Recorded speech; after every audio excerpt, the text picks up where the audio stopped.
We're going to take a look at how these two fighters match up with our tail of the tape at this fight in 170 pounds. Anything jumping out at you, Jonathan? Emmanuel Graham's going to have a 3-inch reach advantage. Let's see if that plays into the fight, because Dion Young likes to stay long, but he's going up against someone that's a little bit longer, Todd. Here to set the stage, Adnan Qureshi. This is a welterweight bout sponsored by Steezy, scheduled for 3 5-minute rounds. And your referee for this contest, Frank Trigg.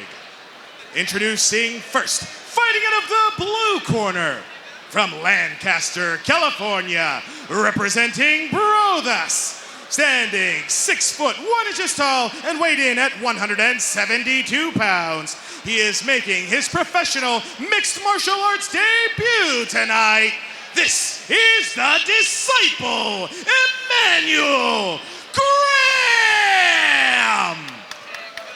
And introducing his opponent, fighting out of the red corner, from Gardena, California, representing Movement Boxing. He stands 6 foot 2 inches tall and weighed in at 178 pounds. He's coming in with a mixed martial arts record of 3-0.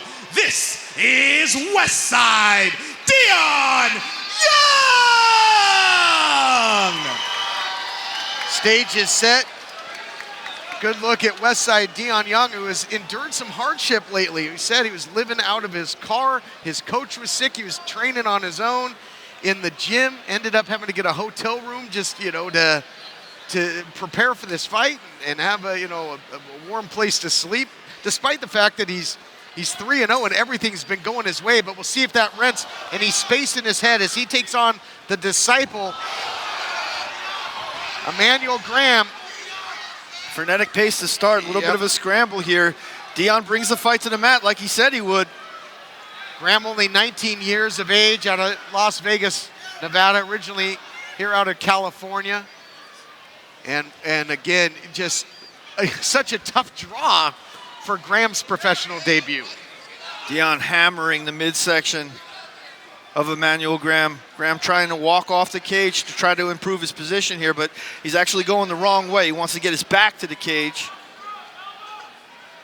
And this is what Dion Young, Westside, kind of prophesized a little bit. Said he saw this fight going to the ground. He's won 3 straight.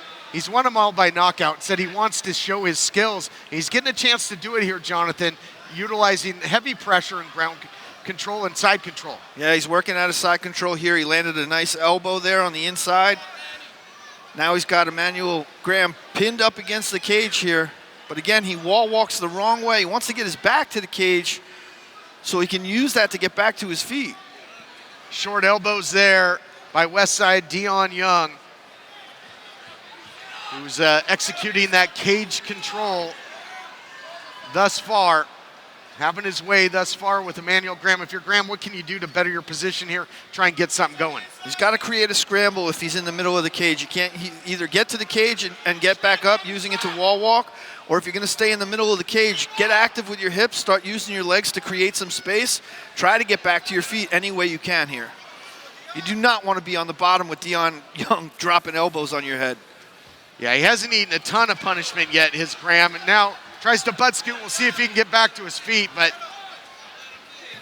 Young giving him plenty to think about here. Dion sweeps the legs away, back inside control here. See if he can start landing some hammer fists. A little bit more of a measured pace here for Westside Dion Young. Wanted to show his ground skills, and look out here, might be working on cranking this choke. He's in perfect position. He's just got to cinch it in. He wanted to stay in side control instead of stepping over to mount. It's much harder to finish this choke from mount, but now he's just going to do it the old-fashioned way. Ground and pound. If it ain't broke, why fix it for Westside Dion Young? He's finished all 3 of his previous opponents by knockout or TKO. Graham in trouble here. Might get submitted still. Oh, that choke's deep, Todd. That's going to be it. Wow. Dion Young with the first round submission, adding a new wrinkle to his game plan. How about that, Todd? He called it. He called it. Westside said, I see this thing going to the ground. I want to show my skill set. I want to show I'm not a one-trick pony. Yeah, I can beat you by knockout, but look at this. Westside can finish you on the ground as well. Dangerous everywhere. Gets the submission victory, and he's having some fun out there. And with what he endured through his camp, this win's got to feel good for Dion Young. Yeah, every victory tastes sweet, but this one's got to taste just a little bit sweeter, Todd. And then you can see, I mean, just a tough draw for Emmanuel Graham. And let's take a look back here up against the cage, the submission. Yeah, once he was able to connect to the bicep, Todd, that was the beginning of the end there. Emmanuel Graham had two choices. It was either tap or go to sleep. But the result at the end of the day, the same. Another win for Dion Young as we head back to the cage, make it all official. Ladies and gentlemen, your referee, Frank Trigg, stops this bout at 2 minutes and 47 seconds into round one for your winner via submission of an arm triangle. Fighting out of the red corner, Dion Young! First submission victory to Westside's credit. Scores another round one win, 3 of his 4 wins in the very first round. Yeah, he does not get paid by the hour, Todd. Certainly does not. Only Ul Hassan survived the second round, but he met his fate just the same. Another impressive victory, one in which he shows the tools.